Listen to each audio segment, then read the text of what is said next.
This is Jonathan Agger, fifth Pro Boxing Fans, joined by Gareth A Davies this Friday ahead of a big weekend in this country of boxing. First of all, Gareth, 10 years ago today, what happened? Let me think. 10 years ago today, 28th of November. Tyson Fury beat Yes, Wladimir Klitschko to win the WBC, IBF, and WBA heavyweight titles. absolutely. What do you Deontay Wilder was the WBC holder at the time. were you at the fight? What's your I memory? was indeed, of course I was. I was in Dusseldorf. Yes, of course I was there. It was amazing. It was an amazing night. It was an amazing week. Mm. I remember they nearly pulled Tyson out. But in fact, that day, the weigh-in, I was in the van with Peter and John Fury and Mick Hennessy on the way back from the weigh-in back to the fight hotel, where they reckoned that Klitschko had messed with the scales, or the Germans had messed with the scales, because Tyson wasn't the weight he'd been in his room.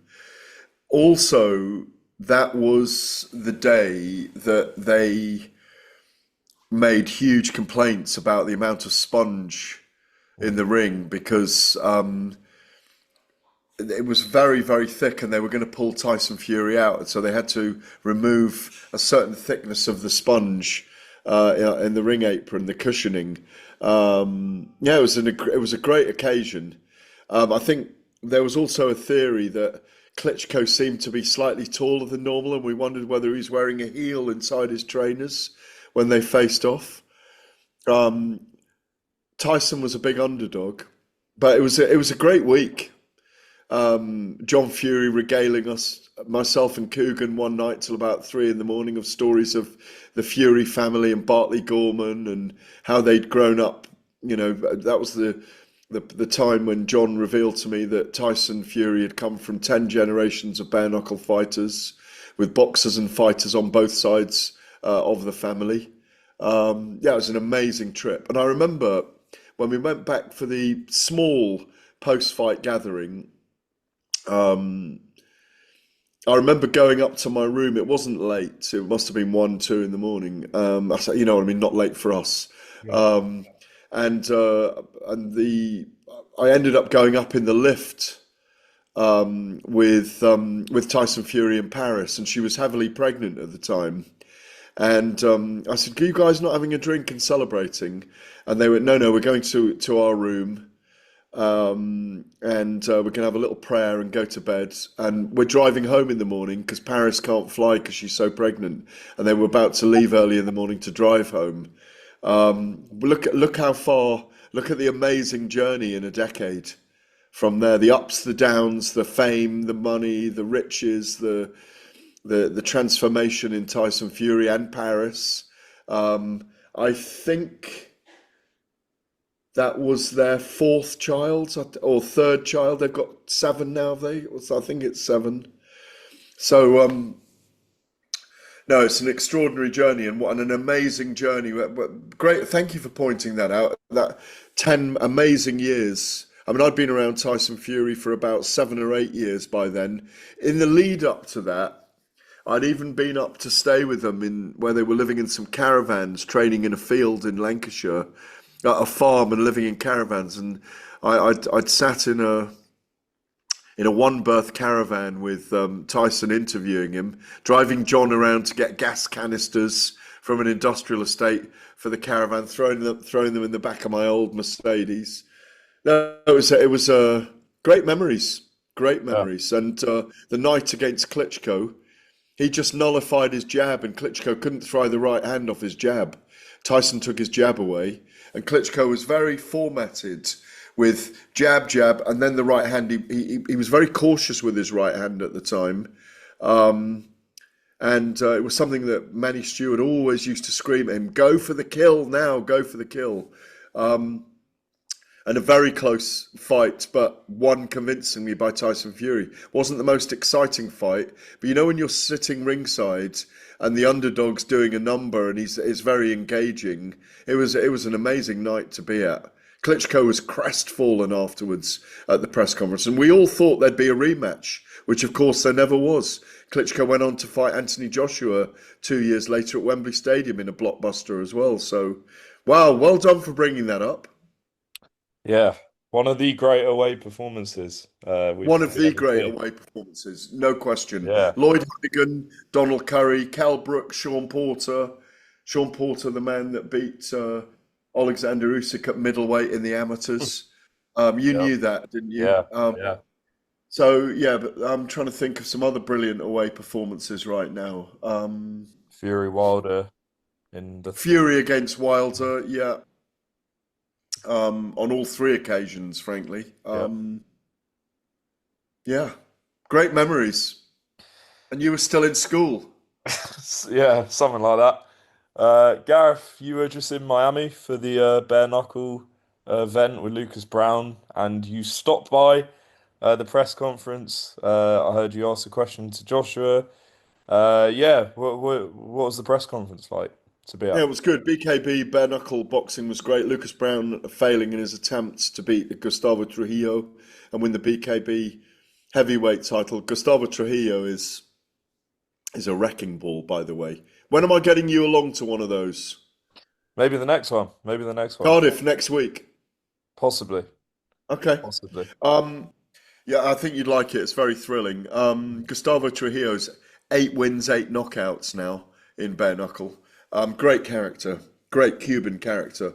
Um, it was great to go there last Friday. I was very impressed with Joshua and how seriously he's taking it. He does seem to take everything he does very seriously. I asked Jake Paul a few questions. I saw him behind the scenes as well. He was very impressive. He believes in himself. Delusional optimism or optimistic delusionment. Um, it's a weird matchup, but it's a rubbernecking car crash of an event. I mean, if it goes wrong for Joshua, it's gone horribly wrong. If it goes wrong for Jake Paul, in terms of his health and safety in the ring, it's gone horribly wrong. I mean, this is why I was worried about it to begin with, and saying that, you know, that it wouldn't be licensed over here, I don't think, and that was borne out by Robert Smith last week when I spoke to him about it, or the week before, when it was announced that on that Friday. So um, it's a weird event. Are you going? Yeah. Yeah, I should be there, yeah. Why are you going then? Why do you think we're all going? Because it's massive. It's absolutely massive. Yeah, People it is. who aren't into boxing are talking about this. And it's an event. You got to be there. It's a brilliant marketing exposition because there's just enough jeopardy in the 1% chance that Jake Paul's got, and the people will talk about, oh, is Anthony Joshua can Anthony Joshua be weakened mentally? Could his chin be caught? You've got that side. I mean, you know, I don't think Jake Paul wins this by any stretch of the imagination or fantasy. I just don't see it. But weird things happen in our sport. It would be the biggest upset in the history of boxing, in my view, and maybe even in sport. When you think that Jake Paul's lost to Tommy Fury, could you ever imagine anyone sanctioning Tommy Fury against Anthony Joshua? I couldn't. No. Um, and yet Jake Paul was there talking about he's going to beat Anthony Joshua and then he's going to wreck the Tyson Fury Anthony Joshua fight and call out Tyson Fury afterwards. Now, this kid has a way of believing things into existence, of manifesting. So who knows? But I don't think he wins. But the jeopardy on Joshua is, can he get him out of there quicker than he beat Francis Ngannou in 2 rounds in Rio? A different style, and he addressed that at the press conference. And I asked Jake Paul, does he really believe he can do this? He says, I'm prepared to die in there. And I said, this was at the press conference rather than behind the scenes afterwards. I said, what, you're really prepared to die? And then he said, yes. Of course he isn't. But he's got massive cojones. We don't want him to die. We don't want him to be putting his life on the line, even though boxing's inherently dangerous. It's much more likely he gets stopped very quickly on the ropes by Anthony Joshua. I certainly don't want to see him do what he did to Vladimir Klitschko or Francis Ngannou. Um, but I think we'll find out very quickly whether Jake Paul can withstand any punches from Anthony Joshua. I imagine that ramrod jab will come out quickly. What I hope doesn't happen to finish the round on this is that Anthony Joshua uses it as a glorified 8 round sparring session, because I think he'll get pilloried for that. Because I think most people are tuning in to see him earn 25 million and put the boxing purists out of their misery and end the career of Jake Paul as a boxer. Because really, if he gets horribly knocked out, there's nowhere else for him to go, maybe other than a KSI or a Conor McGregor fight, because he's escalated his events. The Julio Cesar Chavez fight, which was his really only legitimate proper boxing match. I don't know what Chavez was on that night, but he wasn't fighting till the last round and a half. But so I was very impressed with AJ. Cool, calm, and collected. Maybe it's a chance for him to resonate in America again after the capitulation against Andy Ruiz in 2019, his last performance in America. So it doesn't hold great memories for him. But it was great to see AJ, and I had a little bit of time with him saying hello. And the same with Jake Paul. I thought, I walked away from there going, I'm quite looking forward to this event. It feels enormous. Mm. Just, as you mentioned, Jake saying that he'll fight Fury afterwards, just as Joshua fought Ngannou after Fury fought Ngannou. Surely, if the unthinkable happens and Jake wins this, Fury's out of retirement, right? What, to fight Jake Paul? Yeah. Look, if he's getting 50 million for it, it wouldn't surprise me because, as I said to someone earlier, like if you're getting 50 times the amount you paid to put one tile on a roof, you're going to do it, aren't you? Mm. Because it's an easy day's work, or it's not even a day's work. It's a little freelance job you're turning up to do in the morning. So, you know, the purists again wouldn't want Tyson Fury to do it. Um, when you think about it, Canelo was within a whisker of signing to fight Jake Paul. Um, Alexander Usyk has faced off with Jake Paul in a ring at Wembley Stadium. There's talk about them having an MMA fight down the line, mixed martial arts. The thing is with Jake Paul, he's a cash cow. He's the golden goose for anyone, and everyone knows that he's a brilliant, clever marketeer. So it's not beyond the bounds that if it works out for Jake Paul on this extraordinary gamble he's taking, I much prefer this to the Gervonta Davis fight, even though it's 12 inches in height difference from the original opponent, and what's the weight difference? 100 pounds, 7 stone. I mean, from the sublime to the ridiculous, isn't it? But this is not, even though it's classified as a full boxing match, 8-ounce gloves, 10-ounce gloves, 8 3-minute rounds, and it's not an exhibition. It's not really boxing. It's a freak show, and it's entertainment. We're going for the entertainment factor, the build up. The actual fight ought to be over quickly. I mean, if Jake Paul goes beyond 4 or 5 rounds, he's almost been successful, in my view, against a very dangerous, live, phenomenal heavyweight, one of the top 3 heavyweights of the era. So 3, 4 heavyweights of the era. So, it's extraordinary. It really is it's so bizarre. Yeah, and do you agree with what, Eddie Hearn came out and said that AJ will have to retire if he lost to Jake Paul? Do you agree with that? I mean, Well, would I there think he has be to be any? very careful saying that. I mean, anything could go wrong. I mean, AJ could turn an ankle, couldn't he? Mm. And go and get knocked down and stopped because he can't stand on his ankle, and technically he will have lost the fight. So it's the context and the manner and the content of the fight that would dictate that. But yeah, if he gets knocked out by Jake Paul, his legacy is absolutely demeaned and destroyed. Mm. Right, Gareth, lastly, this weekend, are you at Clarke TKV, Whittaker, Gavazi, or at Talk Sport? I am on a weekend off because it's non-stop for the next. I'm watching both fights. Yeah. But I am spending tomorrow night with the family having dinner, but we are going to watch the boxing. Fair enough. What? Just quick breakdown on both fights. What are you expecting? TKV and Frazer Clarke. I've loved the energy of TKV this week and the enmity that he's created with Frazer Clarke. I like that buzz about him. I want him to go in there and not be awkward with Frazer Clarke. I want him to try and put it on him, which I think is his best chance. I think he gets outboxed otherwise by Frazer's greater experience. Well, by his greater experience, I think Clarke wins on points anyway. That's my pick. But you can't write off Jeamie TKV. He's coming back from, a controversial that controversial loss against David Adelaide, where refereeing errors, I think, caused him to lose the fight. Um, I hope he brings it, because I think we were going to see the Adelaide Chikeva rematch, weren't we, initially? It's the British heavyweight title's on the line, so it's a very important belt.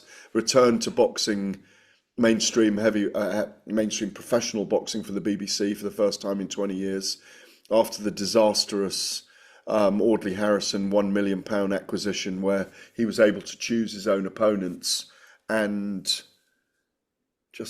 I'm just writing this at the moment. He excuse me, he fought an American private detective, Mike Middleton, a plastics factory worker, a nightclub bouncer from Poland, and a former publican. He was able to, When was in this? when Yeah, in I've the never early heard about this. 2000s, Audley Harrison won the Olympic gold in Sydney, Yeah. and then did a 10 fight deal with the BBC for £1 million. But he was able to pick his own opponents. All The right. BBC didn't have a say in it because he picked easy opponents, and because of his fighting style, he had very much an amateur style. He was he was pilloried after a while, and then obviously in around, I think it was 2010, he fought David Hay. Yeah. Maybe it was later than that. Let me just check. Because obviously I covered all this. I covered all of Audley's fights, um, and he was called Fraudley at one point, by people. He was critiqued because he was a huge man. Did you know Audley or not? No, no. Um, he um, he was a very very talented amateur boxer, 6'7", great talker, but he didn't have a great professional style. Just checking here when it was. Yeah, 2010, you're right. Yeah. 2010, yeah. Yeah. And David Hay at the time, controversially, I don't know if I should say this out loud, said he was going to. But I'm not going to say it out loud because David Hay got some massive headlines and he was on his way to fight the Klitschko brothers at the time, and he beat up Audley Harrison. It was one of Eddie Hearn's first promotions, when he was in charge at Matchroom. I mean, look how far he's come. If you look at history here, we're looking at 10 years ago, we're looking at 15 years Yeah. ago. And Hay was in his pomp then, and he just destroyed Audley. I think it was in 3 rounds. I'll just check on that. Yeah, 3 rounds. Um, and Audley was absolutely beaten up by David, who was vicious at the time. Um, so it's great to see the BBC back.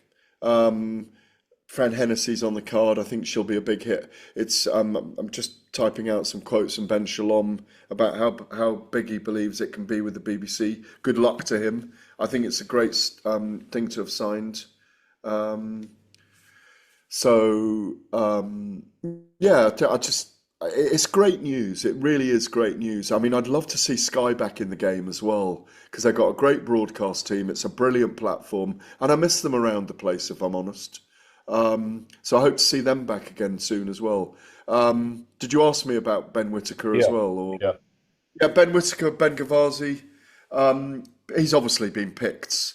I mean, look, he's a come forward fighter. He only lost his first fight. He's won 19 since, 13 stoppages. He's a 30-year-old, so he's mature.